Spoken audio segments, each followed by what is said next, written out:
महाभारत में धृतराष्ट्र ऐसे पात्र है जिनके अंधे होने का कारण लोगों को उनसे सहानुभूति भी होते हैं, और ये वही धृतराष्ट्र है जिनके क्रूरता, पाप, अन्याय, अधर्म के भी कई किस्से हैं। आइए जानते हैं धृतराष्ट्र अंधे क्यों थे, या उनकी पिछले जन्म से क्या संबंध था।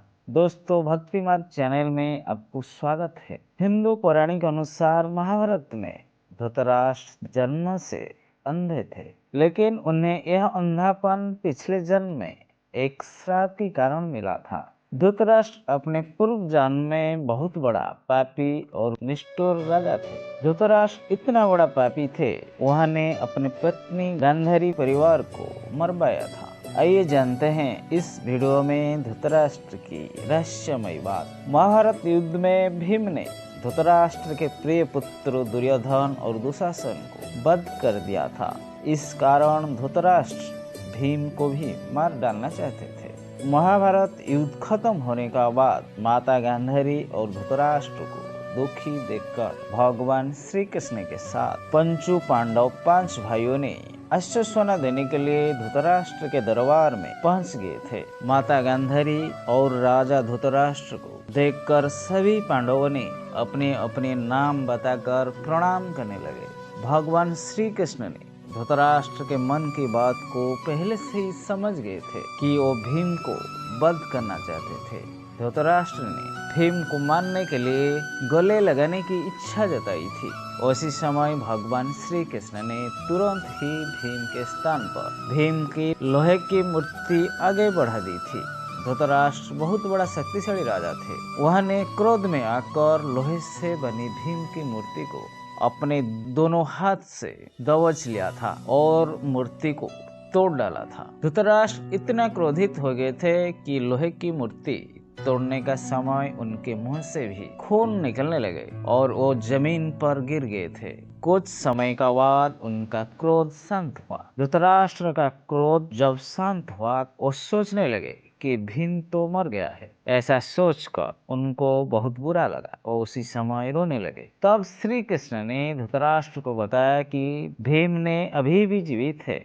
आपने जिसे तोड़ा है वो तो भीम के आकार एक लोहे की मूर्ति थी। इसी तरह भगवान श्री कृष्ण ने भीम का जान बचाया था। और आइए जानते हैं धृतराष्ट्र अंधा क्यों थे। द्वापर युग में राजा शांतनु और माता सत्यवती के 2 पुत्र विचित्रबीज और चित्रांगन थे।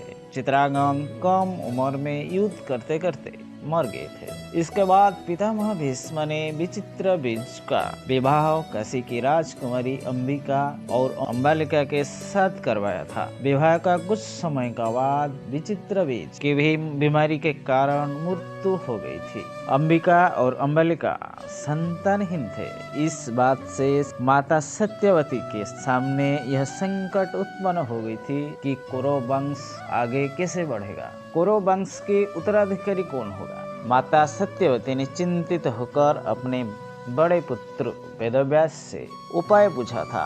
तो वेदव्यास ने कौरव वंश को आगे बढ़ाने के लिए अपनी दिव्य शक्ति से राजकुमारी अंबिका और राजकुमारी अंबालिका से संतान उत्पन्न की थी। अंबिका ने महर्षि वेदव्यास के तेज शक्ति के कारण आंख बंद कर ली थी, तो इसी की अंधी संतान के रूप में धृतराष्ट्र का जन्म हुआ था। दूसरी राजकुमारी अंबालिका महर्षि वेदव्यास से इतना डर गई थी कि उनका शरीर पीला पड़ गया था। इस वजह से पांडु का जन्म हुआ था। पांडु जन्म से ही कमजोर थे। दोनों राजकुमारी के संतान होने का बाद एक दासी पर भी महर्षि वेदव्यास ने अपने शक्तिपात किया था। उस दासी के गर्भ में एक संतान जन्म हुआ। उस संतान का नाम महिमा विदुर रखा गया था। धृतराष्ट्र अपने पिछले जन्म में एक क्रूर, दुष्ट और पापी राजा थे।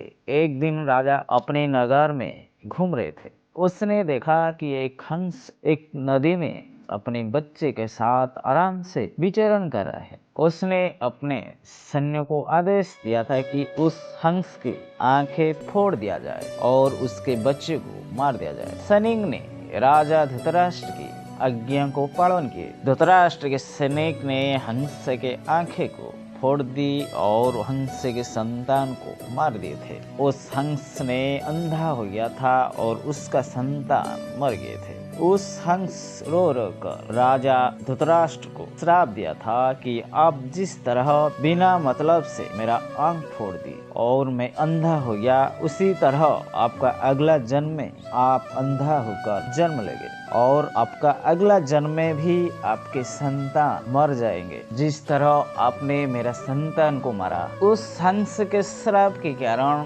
अगले जन्म में धृतराष्ट्र अंधे पैदा हुए थे और उनके पुत्र उसी तरह महाभारत युद्ध में मर गए, जिस तरह हंस के संतान को मारा था। इस बात से पता चलता है धृतराष्ट्र अंधे क्यों थे। अगर हमारा वीडियो अच्छा लगे तो हमारा YouTube चैनल को सब्सक्राइब करें।